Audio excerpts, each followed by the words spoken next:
A patient presents during a Category 4 hurricane. They have a fractured femur, crush injuries from falling debris, and trauma from severe floodwaters. Out there, it is chaos. But when that patient becomes paperwork, the chaos has to stop. As a medical coder, your job is to take those overlapping, simultaneous environmental disasters and translate them into a strict, linear sequence.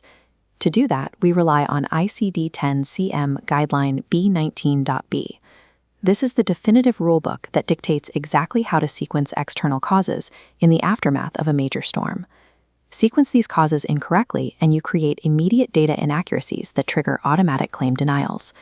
We solve this by building a claim stack, a rigid, three-tiered sequence that perfectly organizes the logic of the event.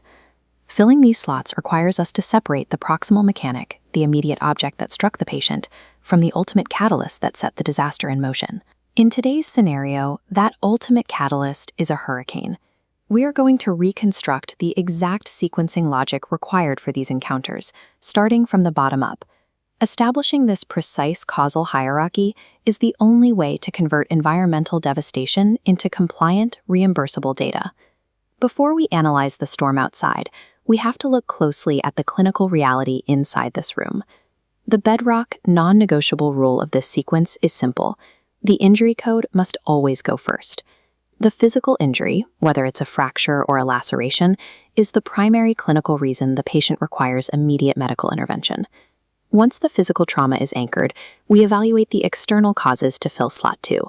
The hurricane code, X37.0-, drops directly into the second slot. This classification takes immediate priority over all other environmental factors. The classification prioritizes the overarching cataclysm over the specific physical way the injury happened. There are only two circumstances that can legally bump the hurricane code out of this position: documented child or adult abuse and terrorism. Unless one of those specific extremes is documented, X37.0- retains its dominance. Prioritizing the immediate injury and the overarching cataclysm standardizes the foundational reporting of all disaster encounters. Now we open the third slot, which is designated for appending the specific mechanics of the injury. You are required to assign all applicable codes here to capture the complete story of how the trauma occurred. Look closely at this footage. The most common mechanical complexity you face during a coastal storm is flooding. How you code that water depends on the exact path it took to reach the patient.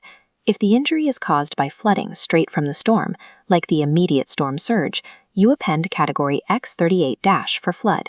Contrast that with this aerial view. This secondary flooding changes the required code completely. Here, the injury results from a levee break. Even though the hurricane caused the breach, the proximal mechanic is an infrastructure failure. Using X38.x here is a coding error. You must trace the catalyst back to the ultimate source. Because the hurricane caused the levee to fail, you rely entirely on X37.x. You have to act as a clinical investigator, tracing the causal chain back to its root to select the correct sequence. This brings us to another common proxy event that trips up experienced coders: structural collapse. When a patient is injured in a collapsed building, the instinctive response is to grab the standard collapse code, X36.x. The manual places a strict restriction on X36.x.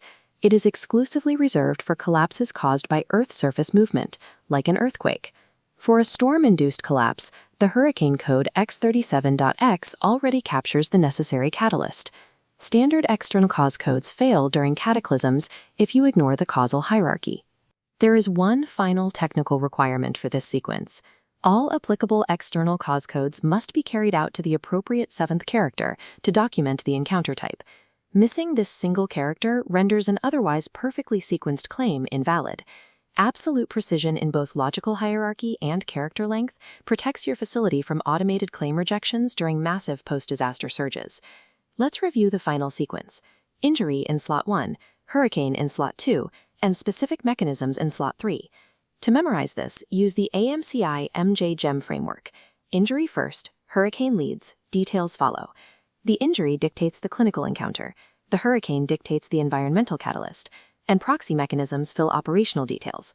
This model takes the sprawling, overlapping chaos of a major natural disaster and neatly stacks it into an organized legal record. Every time you code one of these encounters, ask 2 questions. What caused the injury, and what was the main event? Always remember, because the true cause matters.